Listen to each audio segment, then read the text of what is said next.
Hi there. We're back. Somebody let us come back, and it's Bardown Breakdown. This is episode 114, and we have with us our homie Dan McClune from Mallory Run, the heart and soul of Edinburgh, Pennsylvania, where no matter where you go, you're 15 minutes away from the saddest place in the world, Buffalo, New York, or Ohio, where Drew Carey is from. So we got a lot to talk about, especially Drew Carey. So Dan, first things first, thoughts on Drew Carey? Drew Carey, Cleveland rocks. I wish there was a way to bring back the show, but not do it the way that shows are usually brought back nowadays. Yes. You know, you can never get that golden age back. But I forget her name, but that name. I already know. Yeah, but she totally, and no disrespect to Gail Ryan, but she was Gail Ryan in a nice wrapped up bow. So, but okay. That's so my mom, if you are not getting Tom's reference. And I mean, why would you? Unless you know Gail Ryan, she might have tried to sell you a Rembrandt or something. Who knows?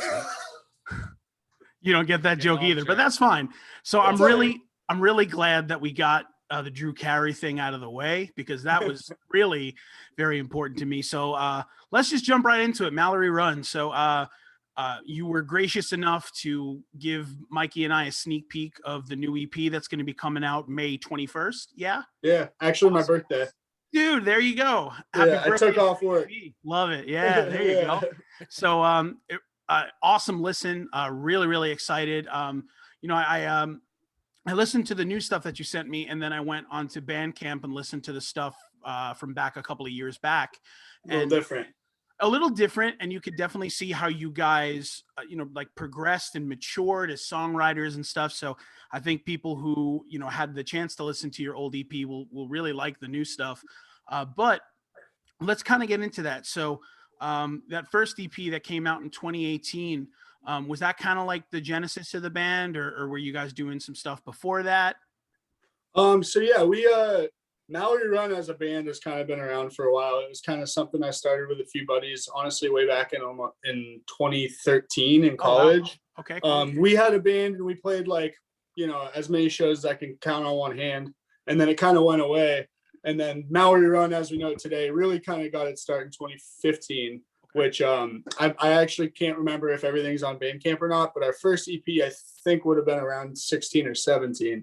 Okay. Just the self-titled one. Mm-hmm. And that was just kind of like our first time getting anything out of there, or getting anything out, music wise. Yeah. And then we kind of went through a lot of lineup changes. Our current lineup, the only ones that are still around from that first EP would be me and our drummer Tommy. And we kind of played musical band members for a little bit, and then got with the four that we got today. And three of us were around for our second EP Spin, which you'd be able to find. And that was like, all right, we want to pick where we want to go to record. Mm-hmm. We want to make sure, one thing I've always said is, don't recite your tracks when you go into the studio. You want to perform your tracks, because you'll be able to tell the difference. Oh yeah. And we kind of got our crash course with that on that second EP. And then, with the two singles we put out about a year and a half ago, and then this EP, it sounds so dumb for me to say, but everything was picture perfect was the name of this EP for so many reasons. Mm-hmm. Everything down to us finally knowing who we wanted to be doing what in the band, and finally being able to make that happen. And just writing music that felt natural while we were this isn't awful, honestly. We like what we're doing here. Yeah. So it's kind of been a long time coming, and it's been awesome to really see it all take shape. There's so much that people won't even know about it that means so much to all of us, but everyone can say that, I guess. Yeah, definitely. And that's one of the things about growing as a musician and growing as a collective in a band, is just you kind of have to find the direction that you want to kind of move in terms of songwriting, but you also need to find your direction internally, to make sure that A, you're on the right path of what you want to do. And of course, B, you're being able to be artistic and creative and not, kind of fit into the Ice Cube mold. So it's really great to hear that you guys are kind of finding your, finding your niche here. So going back to Spin, so what was it like working with Jim Halpert in your band? It was good. It was good. That's our old guitar player, Johnny Krasinski. That's funny. Yeah, did he? Those jokes are never ending. No, yeah, you're probably like, fuck, man. Like, why did this guy say that? But so Spin was, you know, the one that I got a chance to listen to, you know, after listening to Picture Perfect. So with Spin, I kind of got a lot of those I guess like if you wanted to package it and bow it up, you'd maybe say like kind of Midwest emo sort of, you know, sort of deal like that. You get the shades of American football, tiny moving parts, you know, all that kind of stuff in there. Is so like you personally, like, was that kind of stuff that you have been listening to, you know, kind of since you've grown up, or was that stuff that you found later in life? Did that influence your writing style? So it's funny you say that. I would say going into Spin, our band as a whole, probably you know, everybody ranks their bands, whichever one has the most number of points. Yeah. Definitely Tiny Moving Parts. Oh, sure. For me, they were lower on my scale and higher on everyone else in the band, even though I like them. I do enjoy them and stuff. Sure. But I think that really kind of plays to our strengths. Like me not knowing that as well as them is the reason why we don't sound like Tiny Moving Parts. Yeah, you know what I mean? Yep. And like, I think that's something with this new EP. We're really learning how to mesh those things together and not just, you know, mesh it together and hand you this. You know, we kind of learn how to songwrite and do all that kind of thing. So I've always been a little bit more on the poppy side of the pop punk. Cool. You know, I've always been big State Champs, Story So Far, Knuckle Puck, all those, you know, really more anthem, like poppy pop punk, you know what I mean? So I think that's really where we can kind of find our meat and potatoes is with, you know, those influences from me overlapping with some of the more noodly stuff Joe is always doing, which I'm sure a lot of your comments come from a lot of that kind of guitar stuff that he's doing. Oh yeah. So yeah. I don't know if that was the answer you're looking for, but no, yeah, absolutely. Cool. Yeah. And yeah, with the new EP, we kind of took a look at Spin. We're like, how do we just make these like, so these are great. It's like those songs were like players that had talent, right? They were like players that had talent, and then we didn't give them any coaching. We just like sent them to the show. Yeah. You know what I mean? And now we're like developing a song. So we're learning how to do songwriting and actually make stuff, you know, like you keep saying, in a bow, like actually package it up so it's easy on the ears while still being very much us. So that was kind of something we really learned how to do with this EP. Yeah. And I think that's great. You know, like I said, the new EP is fantastic, and it definitely, you know, like I had said earlier, it definitely showcases how the band has matured and kind of, you know, dug your feet into really where you're trying to be in terms of you know, the kind of personality that your band wants to have, which is, you know, but that's always fluid, you know, I mean, because, you know, as you've seen with bands like Turnover and Citizen and all those kind of bands, I mean, you could start having one identity, and then as you get older and as your tastes change, you can kind of, you know, do that. And that's the great thing about being able to be an artist, right? You can, you know, write one record and, you know, no one has to tell you shit. If you want to write a different record in 2 years, like that's your prerogative. Right. Which I love, which is one of the things I love about, you know, this industry in general, is that, you know, artistry is fluid like that. So so I just want to say those bands you mentioned as examples are all bands we're absolutely huge on. Awesome. So almost getting inspiration to be comfortable to do that type of thing. Yeah. 5,000% was drawn from those bands doing the same thing. You know what I mean? It's like, absolutely. Oh, we can just like write whatever we want. Nobody's going to be that mad about it. Like, you know what I mean? Why do I care, first of all? But like, of course. Yeah. And that's the crazy thing about it. So, a little bit, I guess, about your upbringing in music. So, I know you said you're from Edinburgh. You born and raised there, kind of grew up there? Yeah. Edinburgh's about 20 minutes south of where I'm at in Erie right now. Okay. It's a small college town. I grew up, if you want me to just dive in, give you a whole spiel, I can. Oh yeah. Go for it. I grew up going to like, a lot of the music or rock and roll music I was into as a kid was very much through church. And then I went to a youth group in 7th grade, which would have been like 2007. And this band, they just had like a band playing at this youth group. And they're like, we're playing down the street at a venue called The Hangout on Friday night. This was a Wednesday. And I'm like, excuse me, there's bands like in town. And then I ended up like not even a month later being a volunteer there, 12 years old, volunteering at this venue every night. That's awesome. Ankle biting. I remember in 2007, there's a picture of the Devil Wears Prada behind this venue in Edinburgh, like all like looking cool and stuff. And me and my buddy are literally like holding their jackets because we're like, this is awesome. They're like, you guys want to hold our coats for us? And we're like, yeah, sure, dude. Like we were walking to Taco Bell or something, you know? So there's been very many instances of that venue I'm referring to, which is probably like a BC market venue, like at the time. But it would be one that those big bands would hit on those tours. And I've gone through archives of shows and like found out that I saw All Time Low. Like I didn't even know I saw All Time Low, but I remember these 3 bands that were on that bill. That's insane. Kind of deal. So yeah, I kind of did that for a while until that place closed down around, I want to say it was like New Year's Day 2011, I think.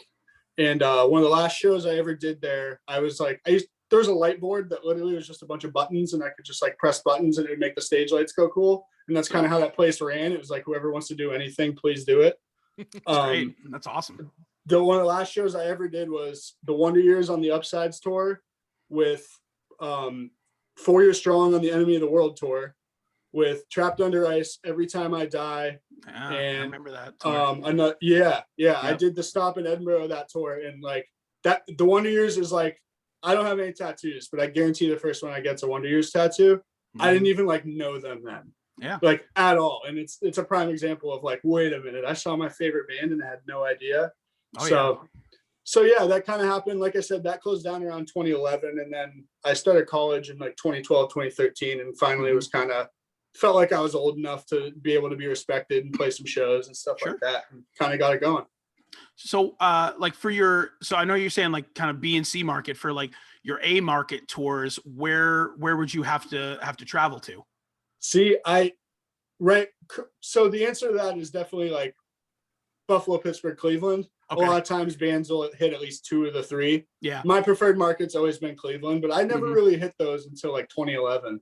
Okay. I think the first time I ever went to like a big market show, because remember, whatever the year was what grade I was in, mind you. So 11, I was in 11th grade. My parents were finally like, all right, yeah, go do you. Yeah. You know what I mean? And I think it was like a Bring Me the Horizon, August Burns Red tour that I went to. So yeah, Cleveland's always been the market of choice for any, national touring acts, but Erie on like that tour we talked about, Erie would have a headliner of like the 3rd band down, like on an off day. Like that's kind of who we are, Got it. But I mean, but that's cool though, because, we'd have some of that on Long Island, where Mikey and I grew up, where, you'd have, the tours, the big tours would go to Manhattan, or Brooklyn, and maybe on an off day, or maybe as like even a matinee show, the headliner or the co-headliner would shoot, into Long Island and play a show at one of their smaller places or something, which was cool. And that experience is great because, you get to see, a band you really like in a kind of a more intimate setting, which I think those B and C market shows are great for. But so that's super cool. Me and Mikey growing up on Long Island, like, we had a main venue that we would go to probably almost every weekend called the Downtown, which was, probably like your B market venue. It maybe held 400 people, but like so many bands came through there. And when Mikey and I kind of got into this kind of alternative music, we were probably ourselves, 14 or 15, 2001, 2002. And I mean, it was like the genesis of like these bands that were like, that ended up being enormous. Mikey's told the story a million times, just like coming off of your All Time Low story. I think Mikey and I had the opportunity to see Fall Out Boy play to like 60 people.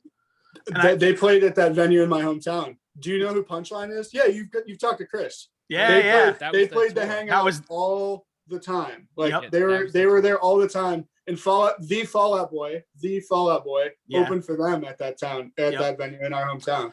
And it's like 03, that was. I believe that. Yeah. And like I had the opportunity, talking about bands that are now off the chain. I was at the Downtown. Coheed and Cambria was playing like a headlining tour on probably just off a Second Stage Turbine Blade, the first record. Yeah. And opening for them was a little unknown band from Jersey called My Chemical Romance. Yeah, that's crazy. Opening, nobody gave a shit about them. Gerard Way was flailing around on stage and people were like, what is this? And now all of a Yeah. sudden they have, you know, an arena tour that sold out in like 3.5 minutes, you know? So that's the coolest thing I think about this type of music that we always talk about, is how you get to see, you know, like your favorite bands grow up. And the kind of the same thing with hockey too. I mean, you know, it's kind of to transition into your, you know, kind of how you mesh with the OHL here, which I definitely want to talk about. But you also get to see your, you know, your favorite hockey players kind of grow up, you know, from playing in juniors and, you know, seeing which guys are really ended up being the cream of the crop, and then following them in their careers through the OHL, through the juniors, into the AHL, and then beyond, you know, obviously, you know, into the show. So I kind of love that about how that crosses over, because you really do love to hear it. So I guess, tell us a little bit about your affiliation with what is it, the Erie Otters. Yeah, the Otters. Yeah, please. So I have just been, you know, growing up here, I've been pretty much a diehard fan for a long time. Being an Otters fan for a long time was a lot like being a Browns fan. I don't know how much you guys are into football, but I think everyone knows that it's not easy to be a Browns fan until recently. But it was very similar. So there's definitely probably a 2-year stretch, 3-year stretch in there somewhere where I didn't pay any attention. I don't remember when it was. But it was cool to be able to have like a team of, like, I was able to discover very early that this was like real talent, like coming through right my back door. Why am I not watching this? Oh, yeah. You know what I mean? And my first real experience with that was, I remember being at a game when I was really, really young. And a woman who worked at my school, she was like the monitor in the cafeteria while you ate. She was a diehard Otters like season ticket fan. And this player comes out with a backwards hat and like flip flops, and he's out on the ice just flipping pucks against the board.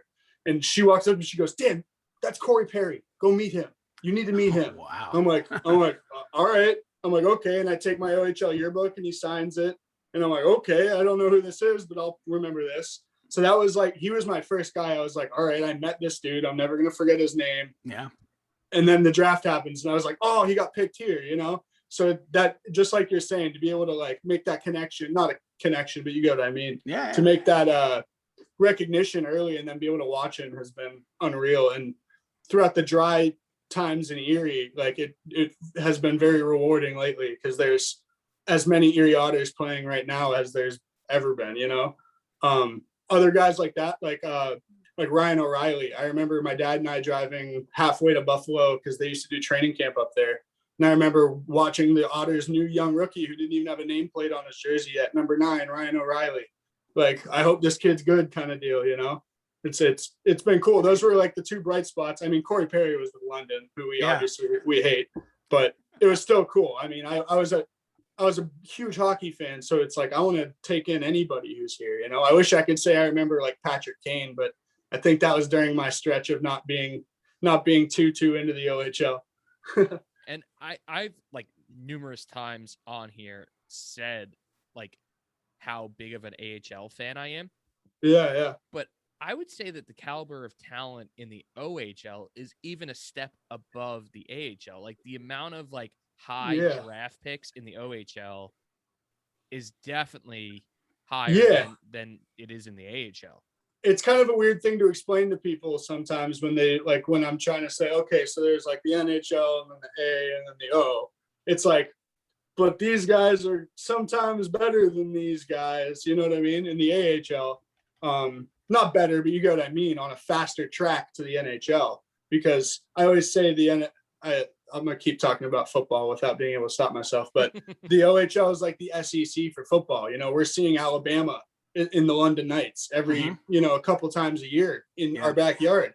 You know, I remember, obviously we're going to talk about Connor McDavid. I remember telling my buddies, I was in college while he was here.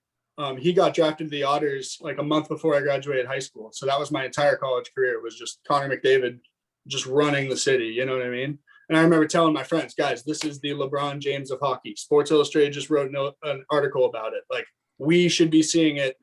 We should be seeing Otters games all the time, even if you're only like this much interested, you know? Because it's like, talk about that, because like you just mentioned, like, was there a buzz in the city? Like, was the city of Erie even aware of the caliber of talent that was playing on their team? it's awesome. Erie's as a fan base is so unique in that, like, people like players in the OHL will tell you, oh, playing Erie, they'll cheer louder for a fight than they will a goal, you know, that kind of market, you know, just people wanting to go cheer on their team with everything they got. But like, oh yeah, he's going to be the number 1 pick. That's so cool. It's not like he couldn't walk around. It's not like he couldn't, you know what I mean? People were like sellouts every night. Don't get me wrong. You know, people were lining up outside the door, coming in from Buffalo, Pittsburgh, Cleveland. Yeah, the McDavid kid, we got to go see him, obviously. But Erie as a market, like, it's not like that Erie changed that much for him. I mean, the casual fans came out more, as you can expect. But like, yeah, I don't know. That's kind of an interesting question to ask, because Erie isn't the biggest city in the world to just have buzz, like kind of the buzz I feel like having Connor McDavid would warrant, if that makes sense. Yeah, and it's so, and to make that comparison to the AHL, like that caliber player usually doesn't play on the AHL ever. Team. Yeah, Connor McDavid was starting, might as well have been captain for the Oilers when he was like 18. You know, like 2 weeks ago he was in Erie. You know, that kind of deal. So it's crazy. There aren't always a lot of those kinds of players. Sometimes you got to wait for that rewarding, like I knew him when moment. But but it's been cool to be able to get that, all of that you want with Connor. You know. And then, you know, we're talking about you as the fan, but then so later you go and actually start working for this organization. So now you're like getting the behind the scenes look. So can you tell us about your position that you had with the Erie Otters? Yeah, so I'll start off by explaining exactly what I did and when, because it kind of switched, and like, yeah, sometimes it gets lost what I exactly was doing.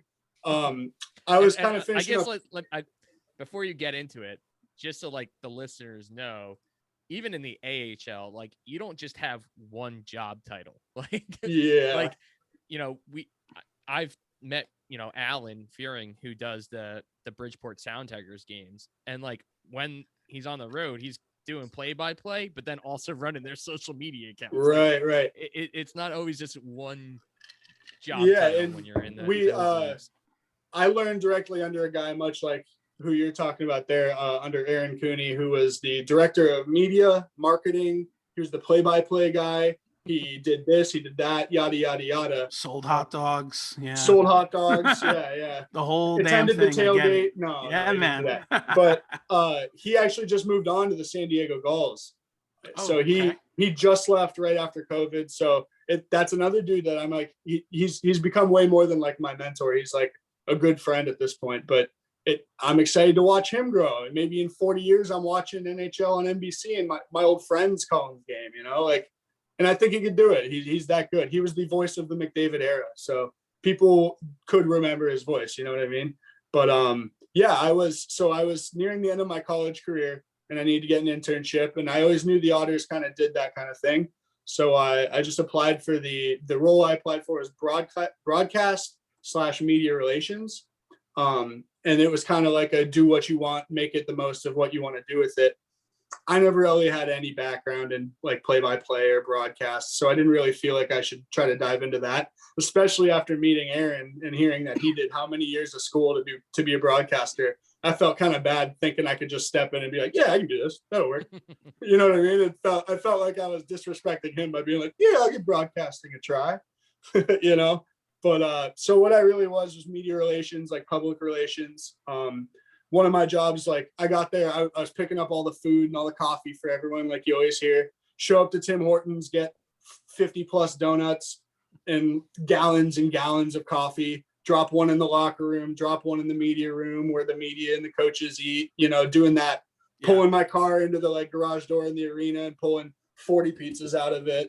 You know what I mean? Doing all that kind of stuff. So that was like kind of my pregame thing, which was awesome because I always had a catered meal at every game, which is like, not just was I now allowed in every Otters game for free, I had a meal at every Otters game. There you go. And free Tim Hortons coffee all night. So it was like, love it. I guess things could be a little worse, you know, in a suit, mind you. So that was what I did that first year. And then kind of during the game, I was doing the live updates on Twitter for the Otters, you know, goals and penalties and yada, yada, yada, making sure graphics go up at the period and the pregame lineup graphic, making sure the sponsors are there, stuff like that. And then during the no, that was this year.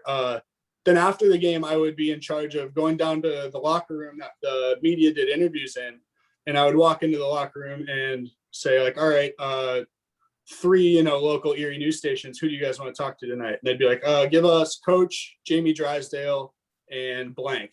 And then I'd walk into the locker room and I'd be like, put pants on, they want to talk to you. They want to talk to you after him, so you probably got like 5 minutes, kind of that kind of thing. And that was a very cool thing. I felt very cool doing that, don't get me wrong, but it became kind of stressful to have to. The Otters were the worst team in the league the year I was doing that, so having to grab Coach immediately after he talks to the players after the game, to be like, Coach, the media wants to talk to you. I was the first guy he saw, so sometimes I didn't have to say anything. I'd just be standing in the hallway and he'd just walk past me and I'm like, but so yeah, that was pretty much what I did for that. And then when that season wrapped up, so that would have been the 18-19 season. When that season wrapped up, I kind of helped them out with like draft day, which is kind of like the wrap up for the year. And then they said they didn't want to they don't let interns do like 2 seasons because they want to open the opportunity for as many people as possible. So I accepted a role as the game night host, which is, cool. The guy on the microphone on the Jumbotron saying, I'm here with Michael and Tom, and we're going to play Bardown Breakdown for a Calamari's bar and restaurant gift card. All right. Can you make that happen? But that's literally what I did all game. And then I would be the one on the ice, like emceeing like the musical chairs on the center dot, doing stuff like that. And that was kind of my effort to keep my foot in the door, because I did really want to work for them. But like, that was just kind of like I get to go to every game for free. And because that wasn't technically an internship, I actually got paid and I still got to eat dinner every night. So it was like, I can either get paid to like do a little bit of work, or I'm probably going to end up buying season tickets. So I might as well do this, So, and then that wrapped up like right when COVID happened. I basically haven't been to the arena since, the night the world shut down. Yeah.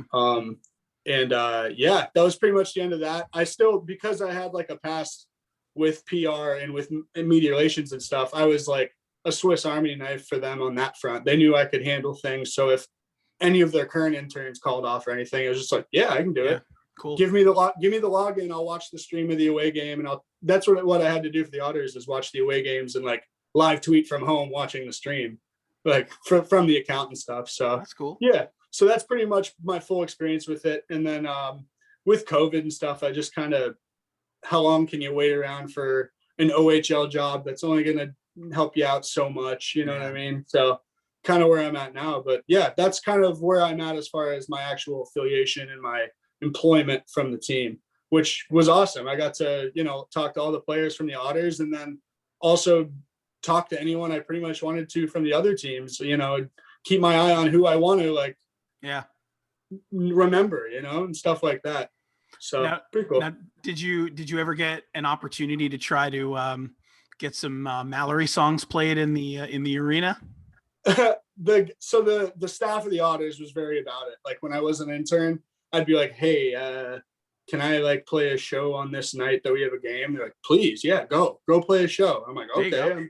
You know what I mean? So they were so supportive about everything. Like, and yeah, I think that was brought up many times. I have always been like, no, we don't need to force that into happening. I don't think anybody here is going to enjoy that. Like with our new stuff, I probably would be quicker.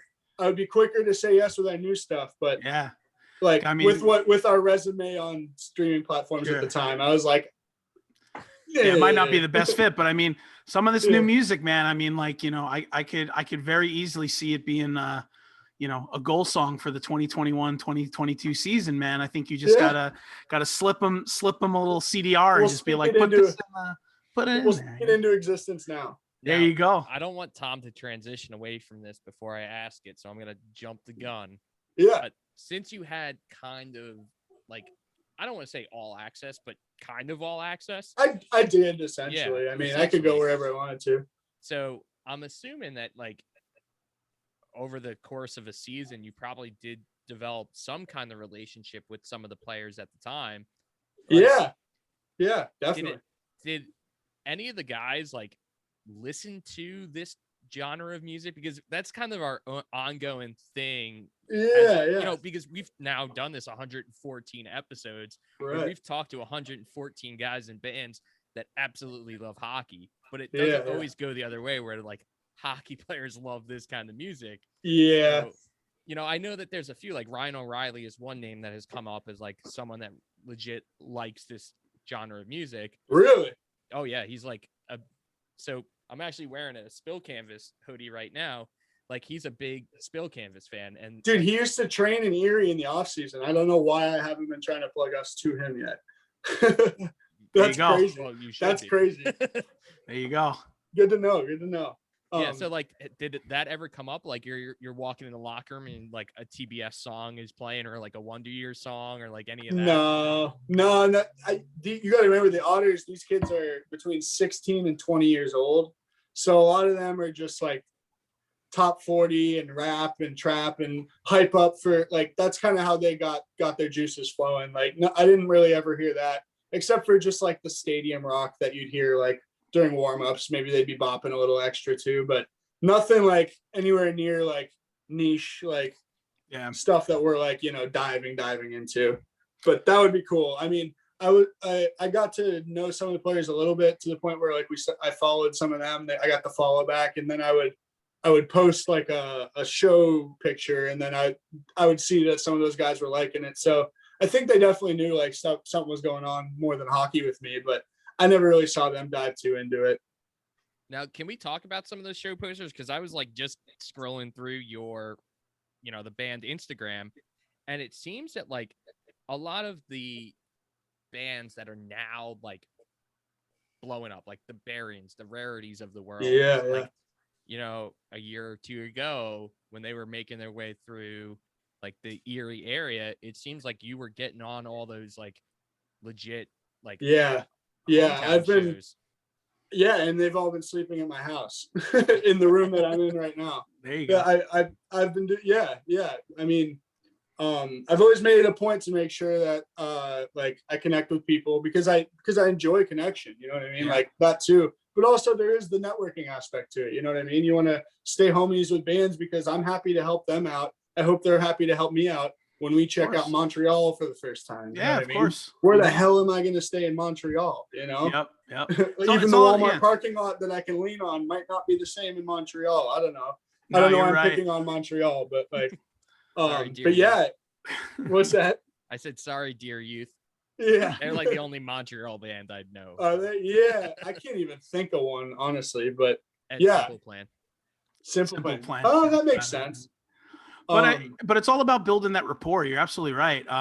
So, you know, as far as, I guess, looking ahead to the future, so COVID, I mean, we talk about this, and it's always a little on the depressing side to talk about, just because COVID and the pandemic really kind of took a year away from everyone's ability to kind of move forward creatively. So what was on the horizon for you guys in 2020 that COVID unfortunately put a stop to? Did you guys have any plans to tour, or any plans for any big shows or anything like that unfortunately got put the kibosh on? Yeah, so right when COVID was kind of coming around, we did a tour, like I think it was like 7 to 9 days, somewhere in there, where we went over to Philly and then up to like Providence to Albany to Montreal, and then back through Canada to Erie. Mm-hmm. And that was like October 2019. So when the new year came around, we were kind of getting ready to record a little bit.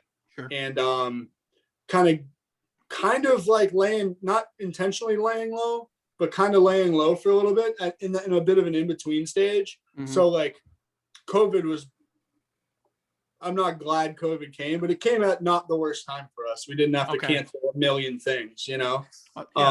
That's positive. Yeah. Yeah. We had like 2.5 songs written that we knew we had to go back to finish the one. So we were just kind of like, why don't we just turn this into an EP while we have an entire year to ourselves? Like, really figure out how to write these songs, really make sure we know how to write these songs. Mm-hmm. Kind of like I said, part of the reason we made such strides in songwriting and stuff like that is because we had nothing but time.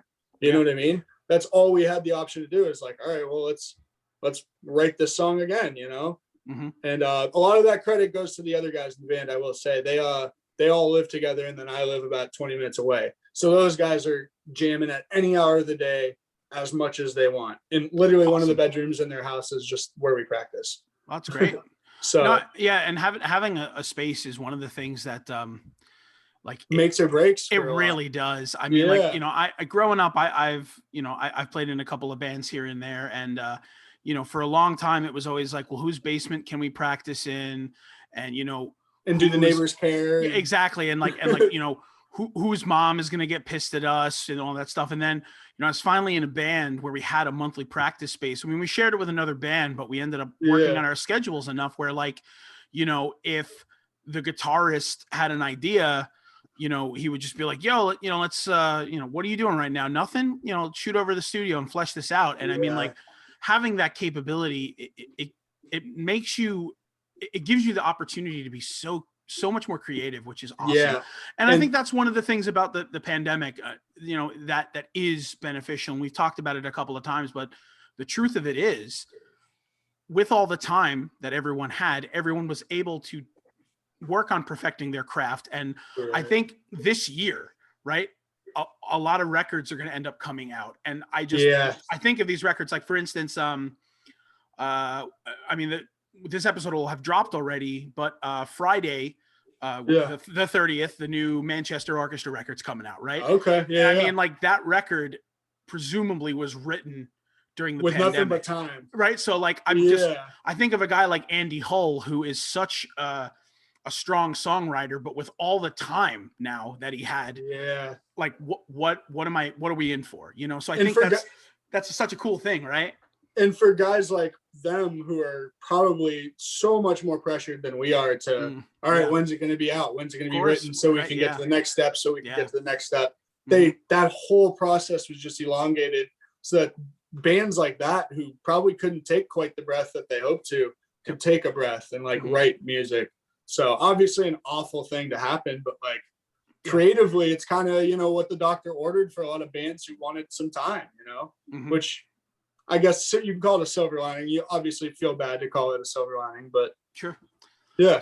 So let's get into a little bit of NHL talk. So we understand you're a Pens fan. So, you know, I know, you know, Pittsburgh is a little bit of a ways away from you. How did the Penguins fandom start for you? Yeah. So here's another, if you want to hear me talk for another 10 minutes. Oh yeah, man, we do. Like I said, I told you before we started recording, I kind of found hockey and then found the Penguins. Okay. I said this about music, but it was a church play I was at. And somebody who I knew very well through church, their daughter was there with her new boyfriend. And I went and met their new boyfriend, who apparently played for the Otters, and it was Mike Rupp. And I met Mike Rupp in 2000. That would have been December 2002. So I was like, oh, that's awesome. Blank is talking to a hockey player. That's awesome. So I watched the Devils that whole year, the 02-03 season. And what do you know? The Devils win the cup. Yeah. Me and my dad are now a huge hockey fans out of nowhere. And it's Game 7 of the Stanley Cup Finals. And this dude I met at my church Christmas play scores the game-winning goal in Game 7. You know what I mean? Yeah. Like, you want to talk about learning how to like hockey, like, that was quite the convincer, you know, like, wow, this is nuts, you know? So I grew up a Devils fan after that till about Sid, basically, honestly. Yeah. I discovered how much I really liked hockey. My dad and I got Otters tickets through my elementary school. We went to a couple of games, and then I discovered that locally we got every Penguins game. And my love was definitely way more for hockey than it was for the Devils. So I just watched every Penguins game, and I'm in Pennsylvania. I was watching Penguins games. It wasn't like going to be against the rules for me to decide I was a Penguins fan, you know? Of course. Yeah. So, and like I said, that would have been 05, 06, a good time to start liking the Penguins. Absolutely. You know? Yeah. So been able to kind of watch that. The whole Sid Gino era, like right when I kind of signed up for it all. Now there's some other hockey fans in your band as well, right? Or was it your old lineup? Our old I feel guitar like I was player. watching like one of your videos, and it was like a lot of you were rocking like hockey swag. Yeah, I'm wearing a Dallas Stars jersey in one of the videos, or in one of the old band pictures. But that's purely because it was St. Patty's Day, the day we took those pictures. And I had a Tyler Seguin jersey. So I wore that every St. Patty's Day for about 5 years. There you go. So, and it looked good with the pictures. So I said, screw it, you know. But yeah, our old guitar player is a Rangers fan. But the other guys enjoy hockey, but they're not like die hard hockey fans. They're more there for the party, kind of like I was saying. Like, we went to the Hockey Hall of Fame on tour, and those guys were eating up the gift shop. They're like, oh, I want to get a Montreal hat, and I'll get a Minnesota hat. You know what I mean? Because you know what I mean? Which is awesome. Yeah, of course. I'd love to see anybody in any NHL logo any day, you know? So, Oh, yeah. so you say that that's like the coolest thing that you got to do on tour, like where it kind of meshed both worlds. Yeah. So actually, that was while I was working for the Otters, and when I was doing those contests on the ice, and one of the contests was like, it was chuck a puck. There's foam pucks, and you got to get it in the pool. Yeah. One of the pools was a Hockey Hall of Fame pool that nobody ever won. So every year, the Otters organization threw away how many tickets for the Hockey Hall of Fame. Yeah. We were going on tour with Flight Club, and I was like, you think I can get like 12 of those? And they're like, yeah, take them. We always throw them out. And I'm like, okay. So our whole tour package got to go to the Hockey Hall of Fame on a day off on a Saturday with a hotel awesome. in downtown Toronto. Like, Yep. So that was very, very, very, very cool. To answer your question, it was a nice crossing of worlds. That was like, I got to like, I felt like I was playing show and tell with all my guys who were casual fans, you know? Go to the puck wall in the Hall of Fame and be like, look, the Otters puck, see it? The Hockey Hall of Fame is on my bucket list. It's just one of those places that, you know, whenever I get a chance to go to Toronto, like I'm there. Yeah. But being that you're a hop, skip, and a jump away from Cleveland, I presume you've been to the Rock and Roll Hall of Fame. Yeah. Okay. And it's steps from the Brown Stadium. So very familiar with that area. So I've had the opportunity to get to the Rock and Roll Hall of Fame, and it's super cool. Oh, yeah. But for me, I remember, like, you know, just loving music, like getting to see, you know, all of the memorabilia, you know, like the Bowie stuff, the Elvis stuff, you know, the Beatles stuff. That's all super cool. But like Jim Morrison's Cub Scout uniform. Right? Like, I mean, like such cool stuff. But the thing that resonated with me the most was, and I don't know if they still have it. I don't know if it was just like an exhibit for a year or two, but they had this room dedicated to alternative press. Okay. Yeah. And it was like an AP room. Did. And I remember going in there and seeing like on the walls, like some of my favorite bands that were like in alternative press. Like they had, you know, my all-time favorite band is Saves the Day. And they had one of the magazine that Saves the Day was on the cover. And I'm like, holy shit. Like Rock and Roll Hall of Fame. Yeah. And that was such a cool experience. But the second place cool experience from going to the Hockey Hall of Fame was going to this like grilled cheese place that was the Melt, dude. Melt. That place is absurd. Yeah, absurd. Man. Like, awesome. Food like that shouldn't be, like, I'm a big boy, but food like that probably shouldn't be allowed to be sold. Oh, like, it's so good. Like, I guarantee you, I ate a grilled cheese that day that was like 6,000 calories. Like, I'm positive, too. Positive. And I'd never felt worse than after eating all that food, but gosh darn was it satisfying. But so I want to get back to a little bit more about the Pens, but I was just doing a little bit of research, and I just wanted to ask, so as far as Erie, the town, is concerned, is there a large contingent of Otters fans, and is there a lot of fandom around it? Because I know, just doing a little bit of research, you guys 4 or 5 years ago, you won the championship. How did Erie like respond to that? Like, was there a big response to it, or did it kind of fall under the radar, or was it a big thing? Yeah. So in a year like the year I worked at, you're looking at 3,000 to 4,000 fans. Maybe you hit 5 on a Friday night when London's in town and we just won a game. Sure. You know what I mean? Yeah. For that year, it was 7,000 to 8,000 standing room only for the entire McDavid era. Really. Oh wow. It was awesome. Like standing room only, yada yada yada. I was at that championship game when they beat Mississauga. It was, I'll remember that for the rest of my life, getting to watch that with my dad, you know. The Otters won the cup in 2002 with Brad Boys and Carlo Koliakovo and like those kind of guys. And that was right before I got into it. So like when I became an Otters fan, they had won a championship like a year ago that I knew nothing about. You know what I mean? Mm-hmm. So it was cool to like finally like have that moment for myself. That's awesome. And an Anthony Cirelli game-winning goal in overtime to win the cup right in front of me. On that team? Not that team. He was on that team when the old guys in that team were young. So okay. he was like, his last year was probably like 12 or 13. But like my favorite Otters line of all time, if you want me to kind of run through that era, like the Showtime years, if you will, like the Showtime Lakers, that's what it felt like, you know. Having a line of Connor McDavid, Connor Brown, and Andre Burakovsky just light it up every night. You know what I mean? with Travis Dermott behind them. You know what I mean? Like guys like that. They've never had like a notable goaltender really that made it to the NHL. But as far as forwards go, man, I mean, the Otters had McDavid. He came in, played as a 15-year-old, and then the Otters still sucked, but he like had like absurdly amount of more points than any other rookie in the league. So the Otters had a good pick the next year and got Dylan Strome. Well, that's awesome. That's another great player. That's going to be a great center for a long time. And then the next year, this is kind of a story that I don't know if it's completely mine to tell, but I'm going to. I've heard the Otters GM and like one of the scouts, they scout in Michigan really heavy for young guys. They were out there to watch some player, I don't know who it was, that they were scouting hard. And then there's this short kid that just keeps scoring goals. And they're like, why is nobody scouting this kid? And it was Alex DeBrincat. And the Otters didn't tell anybody about it. Nobody had scouted him. He didn't get drafted. The Otters just picked him up. And then he scored 50 goals like 4 years in a row in the OHL. Because they picked up this 16-year-old kid undrafted. And they're like, hey, we're going to put you on Connor McDavid's line. You know what I mean? Yeah. So that kind of, when you can find a gem like that after having the draft capital that they had, that's how you win 50 games a year, 4 years in a row, you know? So, yeah, I don't know if I quite answered your question or not, but. No, you did. You did. And I can appreciate the tangent that you went on. Yeah. But yeah, you know, you think about that when you talk about a place that doesn't have. Right.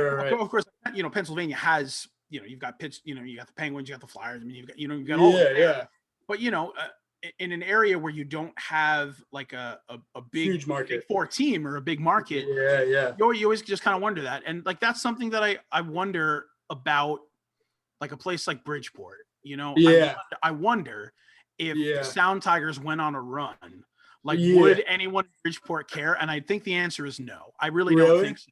I just think so. I and it's a bummer to say because like, you know, it would be cool. But I think one thing that hurts the AHL, as far as directly what you're talking about, is there's always the better version of your team. Yeah. And it's a direct pipeline. Yep. So the Otters, we're not affiliated with one team. Of course. So it's like, we are the Otters. Mm-hmm. When this guy gets too good, he's not just leaving one day. You know what I mean? Like, there's kind of that beauty in it that I think is a little different, but that makes a lot of sense. Yeah, Erie. There were a lot of Fairweather fans that came out, I will definitely say, that really made the most of it. But the other thing is having those three markets around so close to us while having a kid like Connor, I think we drew a lot because we're Erie's an hour and a half from the Canadian border as well. You know what I mean? So people and Erie's 3 hours from Toronto. So it's like a lot of people were probably in from out of town, but now I feel. I guess I'm just like curious now that you bring this up because you know, you are seeing 16-year-olds, 17-year-olds, 18, 19, 20, like they're kids. Yeah. Like, are you able to sell booze in the arena? Yeah, you can. Because like, you know, when you think about, you know, for the other sports, like for, you know, basketball and football. Yeah. Most college campuses that have, you know, these huge, big stars on their teams, they can't sell booze in the arenas or in the stadiums or whatever it may be. So I had no idea if you could do that. I was gonna say that Connor McDavid definitely saved the franchise. I would say I can't back that up with any kind of facts, but I would say that's probably pretty accurate. Beer probably saved the franchise just as much. When I say that Erie is a place where players in the league will tell you they'll cheer louder for a fight than a goal. That's directly correlated to beer sales. Yeah. So it definitely a big part of it. That's an interesting question that I never even would have thought to like think about, you know? Yeah. It just like popped in my brain. I was like, wait, I've been to like college football games and they don't sell booze there. But like, yeah, the one hockey, thing is like, though, yeah, let's go. yeah, the one thing is though, when you have kids that are looking to be like top tier professional athletes, you've got 16-year-olds and you've got 20-year-olds in a sport where they're allowed to fist fight. Yeah. That's why you're seeing a lot less hockey or a lot less fights in the OHL. Yeah. I think now once you hit 3 games, you immediately get a suspension. If you get like another fight, you get like a 10-game suspension.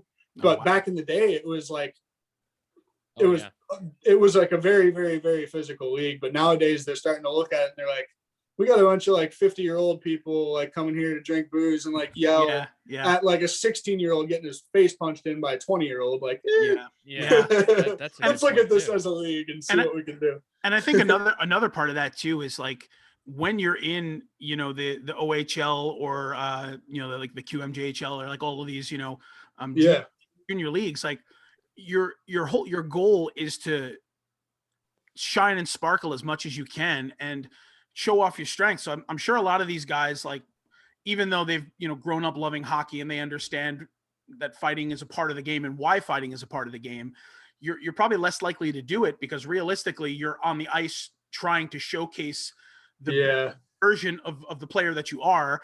And I mean, unless you're literally trying to get drafted to be an enforcer, to be Sean William Scott, right? Like you're going to get out there and you're going to showcase the best that you can do. So, but to your point, I mean, yeah, there's something scary about that, you know, like the difference in just overall development of a 16-year-old and a 20-year-old. Yeah. Physically. And then to boot. Yeah. Of course you've got like, you know, all of these, you know, drunk Pennsylvanians just like, beat the shit out of them, man. Like, you know, but you know, but the other side of that though is just, you know, with you getting to, you know, see a guy and watch a guy like Connor develop. I mean, I think that's such a cool thing because I was 18 years old and I waited in line over a half hour to meet a 15-year-old. So it was kind of like, you better pan out. Yeah. Right.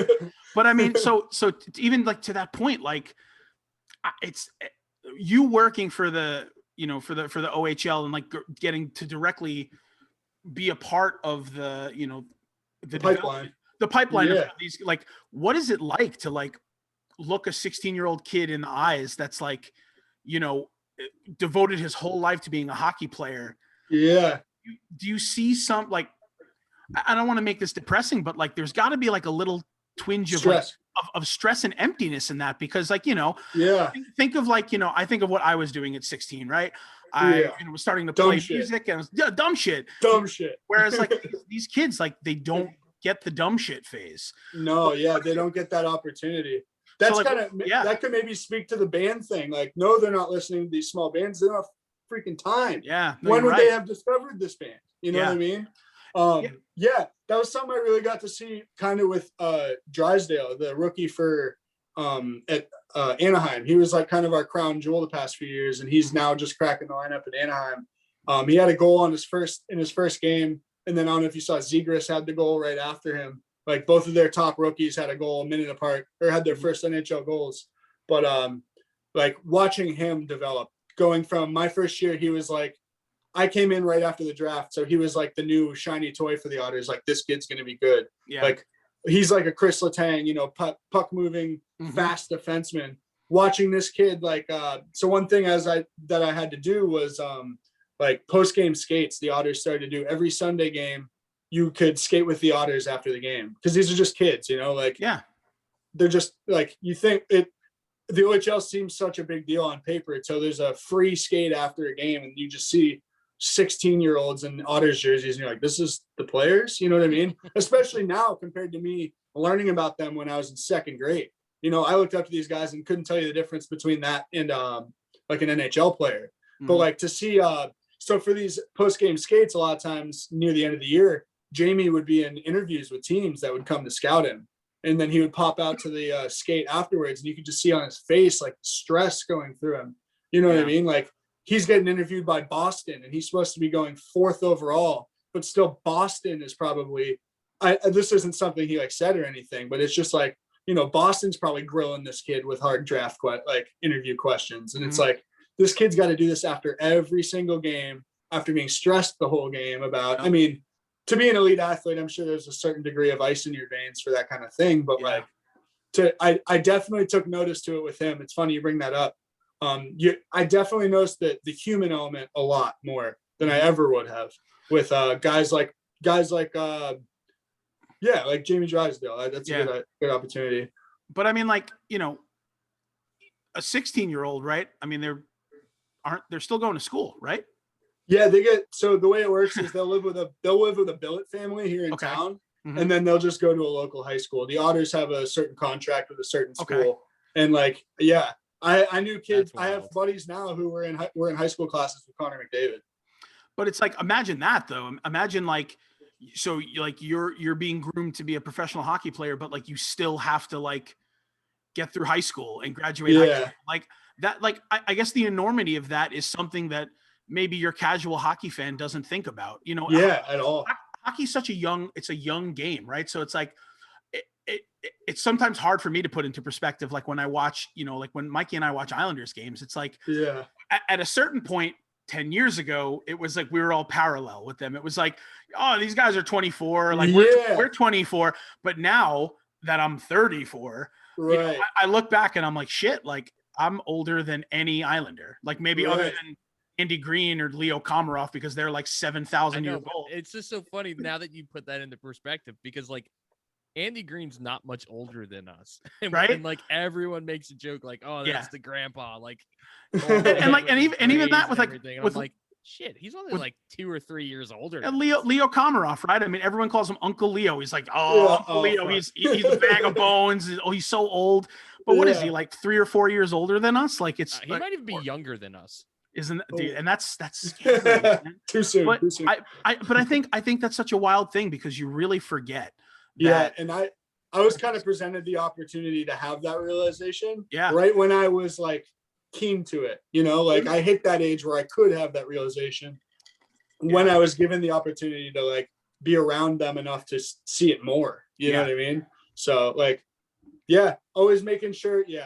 Never mind. Yeah. All right. No, here. Put this out there. Leo Komarov is the same exact age as us.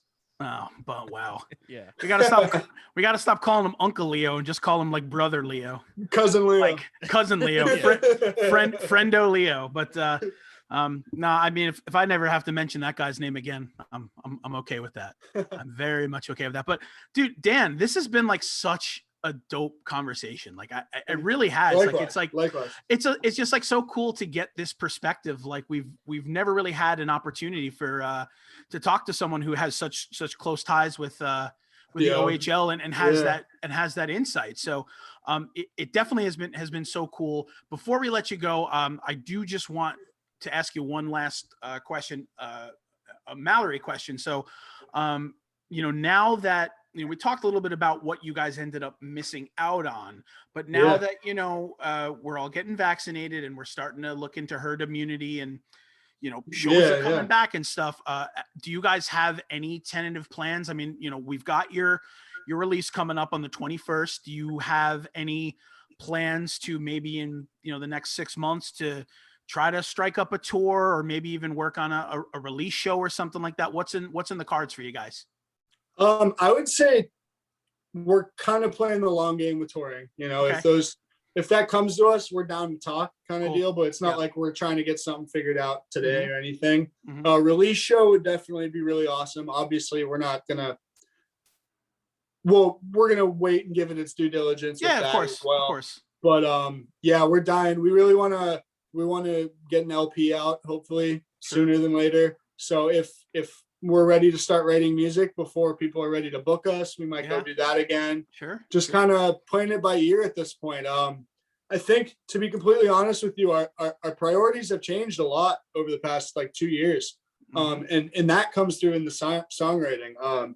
We used to be so worried about, like, I never once actually thought this, but it always felt like if I never play Warped Tour, I'm never going to be like in a band I want to be in. You know what I mean? Yep. And that kind of thinking is just out the door, man. Yep. We with this record, we've just enjoyed writing music again and like just doing it for that and not being so worried about the grind and like trying to become something or trying to.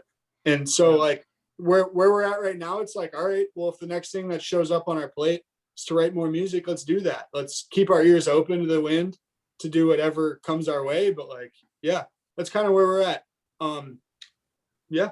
Awesome. Now, and then, go ahead, Mikey. Well, go ahead. I'm just going to beat you to it. And I'm surprised that you haven't brought this up. Like, Picture Perfect got a vinyl pressing, and that's so big for me.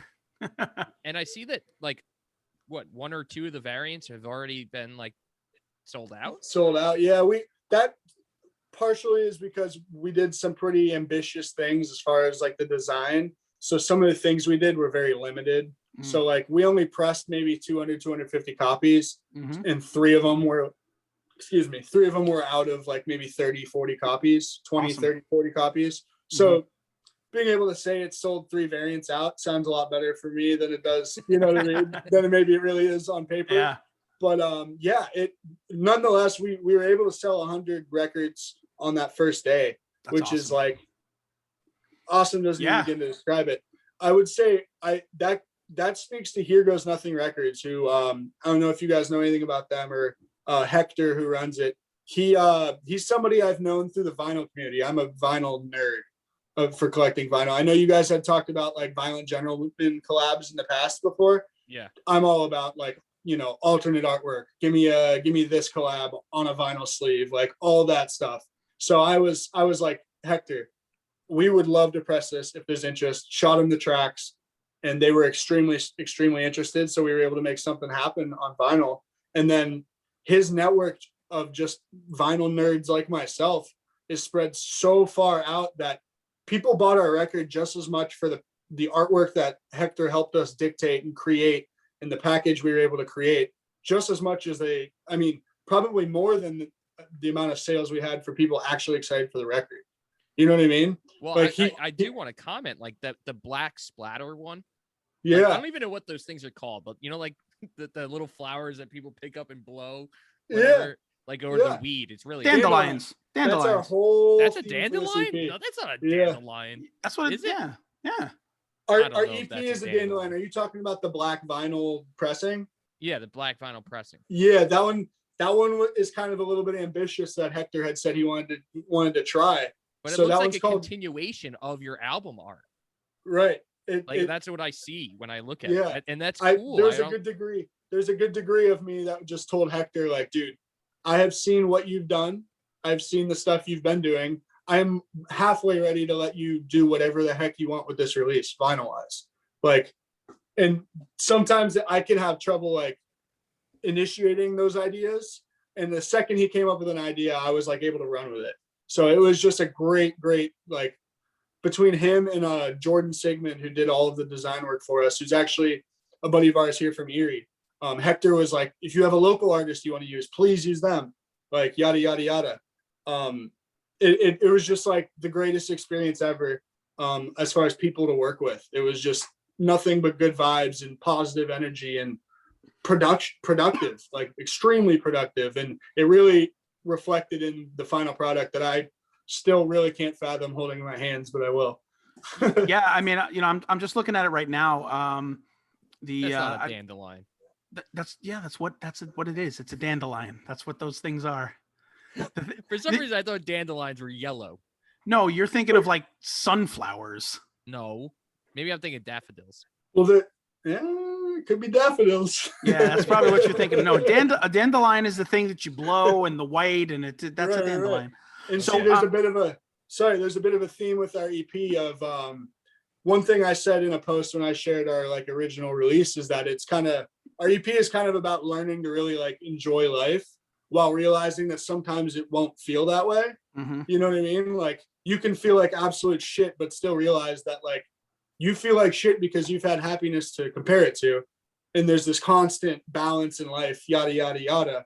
But dead dandelion is the one you can blow. The alive dandelion is the yellow flower. Yep. Kind of shows both sides, yada, yada, yada. Okay. See what I mean? That's kind of love it, where man. that comes in. No, I think I really love that. So let's just real quick, 2 minutes. Yeah. Because you said it. So let's vinyl nerd out. So, so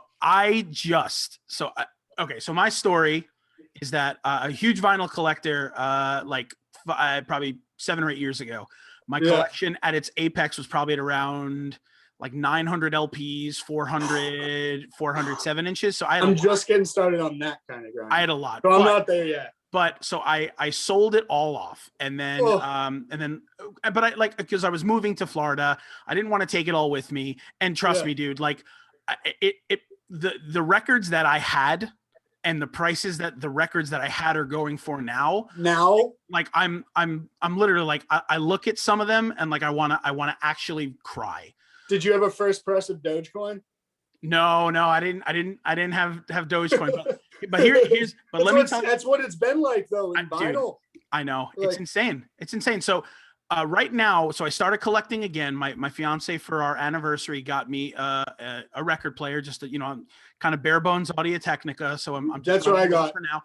My fiance bought me mine, and so I started collecting again. So I just bought 2 days ago my 200th LP. So that's where I'm at right now. I'm at 200, and the 200 that's probably about where I'm at.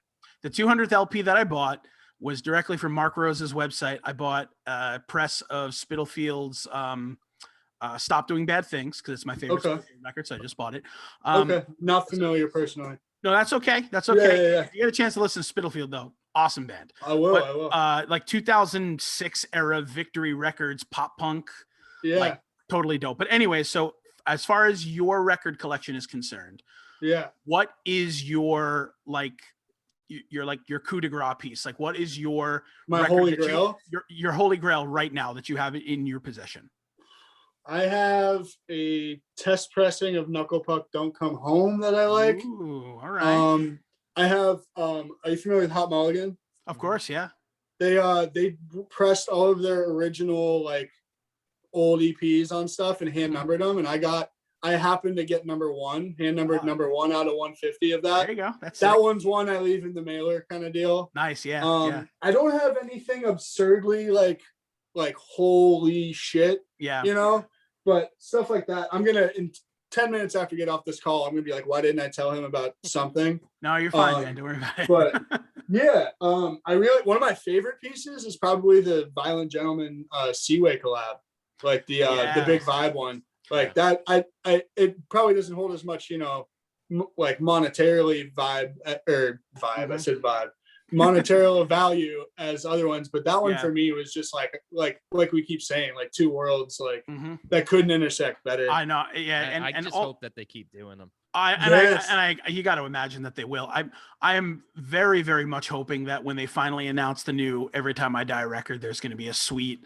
collab variant that I'm going to sink my teeth into. But so it's been kind of interesting. So the past year we've been seeing a lot of represses happening, which is cool for me, because it's a lot of music that like I used to listen to, when I was younger growing up.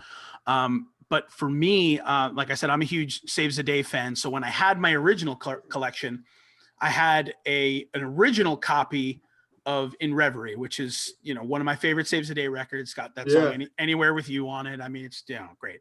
And I paid about probably, I don't know, $80 or $90 to get it, and so sold it, whatever.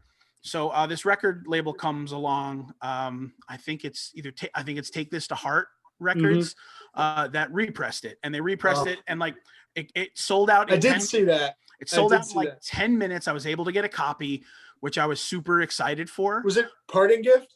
I think it was Parting Gift. Yeah, it was either Parting Gift, and I think I'm mixing it up, because I think Take This to Heart did Trainwreck by Boys Night Out, which I also got. But I think they're intertwined somehow. They are. I think. But so the crazy thing about it, right, is so like, I have this copy of In Reverie coming whenever, and I'm super excited to open it up and listen to it, because it's like one of my favorite records.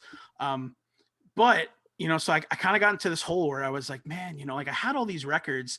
So I pulled up, I had like outported when Dead Format went down. I don't know if you're familiar with Dead Format. Yeah. You were able to like get your record list of like what you had, like ported to like a text file. So I had it on like an old hard drive. So I like opened it up and I was looking at it.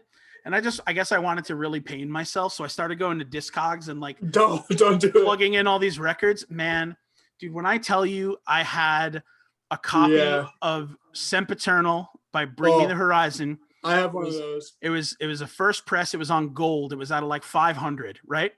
So when I sold it, crazy. Bro, when I sold it for $100 when I sold it out of my collection. I checked Discogs. They're selling for like $600-700. Dude, yeah. I hear you. I keep thinking to myself, like, what is my problem? Why did I do that? Based on the bands you've said you're into, I'll bet your collection was all that kind of stuff. Bro, it was such a bummer. And then we even talk about it on the podcast, but I actually got into vinyl before Tom got into vinyl. He did, yeah. So I went through kind of the same phase as Tom, but not to the extreme as him. Yeah. So, when I was getting into it, it was 2008, 2009. Yeah. So I was getting it when vinyl was first like coming back. Yeah. Oh yeah. So like the stuff that I was getting was like first presses of Fallout. They only pressed 500 of them because that's all they could sell. That's all they could sell because no one gave a shit. Popular. I had the original first pressing of Deja, brand new Deja, like the one that had the barcode on it and everything. Like, oh no. But then I also went through a phase where I sold all my records. Like I was buying a house and I was like, I'm not moving all these again. Like moving records is a pain. So it is.